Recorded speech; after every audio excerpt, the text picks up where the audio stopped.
Hey everybody, it's Rob from Flailthroughs. This is Gundam Battle Operation, and I am in the Gelgoog Ground Type Commander Type, which is a sniper mobile suit with its level 4 rifle. I bought all these things last night because we were going to do a sniper round. I probably should have just gone with my Zaku J-Type with the Magella top cannon, but the rules were that you had to take something with a type of rifle that you had to stand still to fire.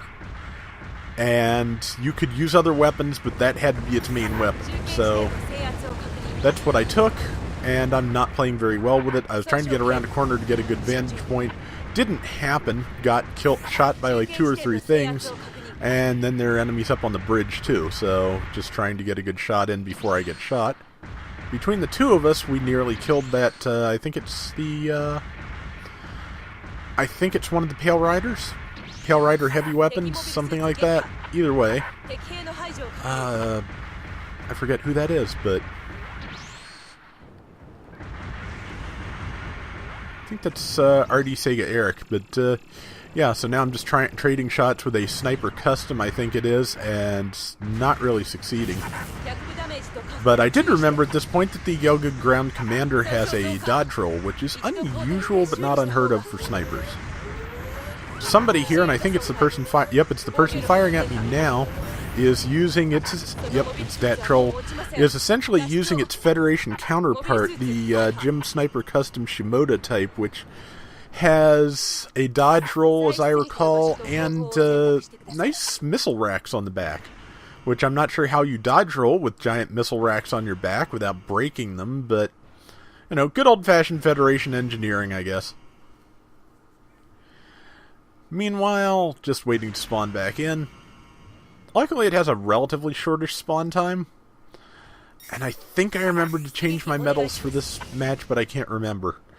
It took me a long time to figure out the medals, but once I started comparing kanji to the mobile suit stats, which I had figured out for myself, it made a little more sense. There are medals that give you bonus damage to your ballistic or melee attacks. And also some that govern respawn. That's a little bit easier to make out. It's in katakana. And some that give you extra hit points. There's one at high enough level that increases your movement speed. Man, I did not expect them to weave back into that. But yeah, the random on the other side did drop out, unfortunately, and also I think I hit Zala with my sniper rifle. But yeah, there's medals that can up your movement speed a little bit. One that I believe makes you invisible on radar at close range. And another, one of my favorites, because it ends up doing me a fair amount of good, is that every time you respawn, your mobile suit has 500 more hit points than the previous spawn, up to a maximum of 2,000.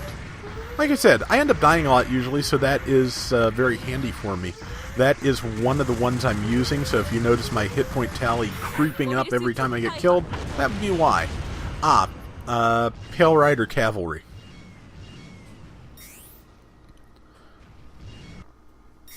And, yeah, just 20 seconds, not too bad. Earlier in the night, we did a machine guns only match, and I took the G3 Gundam because Seraphic Zero very wisely reminded me as I was about to take the GP01, consider the respawn time, because it takes longer to respawn than you do, even with respawn medals in. So, yeah, I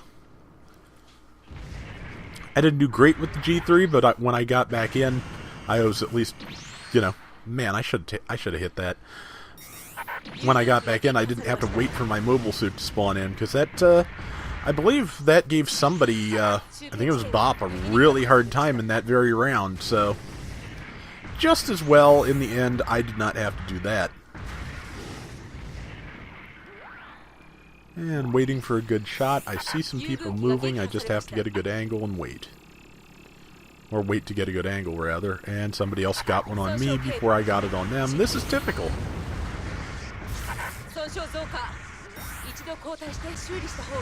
And I just wandered right into somebody's field of fire, which is dumb. Just dumb. And trying to get around it, I wandered around the corner and got into the enemy's field of fire, which is even worse. And now I'm dead. That troll again, because yeah, level 7 Shimoto versus my level 5 Gelgoog, and wouldn't be surprised if it was, you know, appropriately hangered and redeveloped, which this is, of course, being fresh not. But yeah, we're losing pretty steadily, but it was a good night last night. We had a good time. I think only the first round we did was one that verged on frustrating. I was in the Gym Intercept Custom, and I swear that thing is cursed, because I don't think I posted it. I'm not even sure I saved it, honestly, but MS-Bop had a couple of really good rounds in his Ramzagok, and the last time he used it when, like, our whole team was just frustrated was when I was in the Gym Intercept Custom. So, I like the idea of the Intercept. I think in the right room it could do a lot of damage, but there's really no way to know you have that room or not before you pick it. Like, if we had not specified support types in this, which, you know, RD didn't have any good support types, so he was given an exception, I believe, for his Pale Rider. You know, if we had specified all snipers, not just all support types, I think the Intercept could have done pretty well in a room like this. But that's not how it worked out, so oh well. It's one of those things which theoretically works better than it probably does in practice. But I do kind of like just those type-defying mobile suits. They're neat. You know, the general that snipes, the melee that snipes, the general that has shoulder cannons, the, do you have a melee with shoulder cannons? I forget. We do have the melee with the missile pods, the G-Line light armor, which Seraphic Zero just put up a video for, and I probably will ultimately. I recorded one this week. I didn't do great with it. I didn't do half as well as Zero did, but I did okay. And I just enjoyed it, which, you know, when you can enjoy what you're playing, that's half the battle. And with 30-some seconds left, we're just about done, and yeah, we are not catching up to them anytime soon.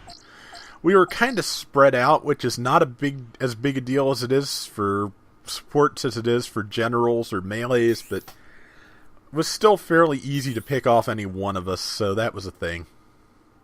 Yeah, so they've just about doubled us here.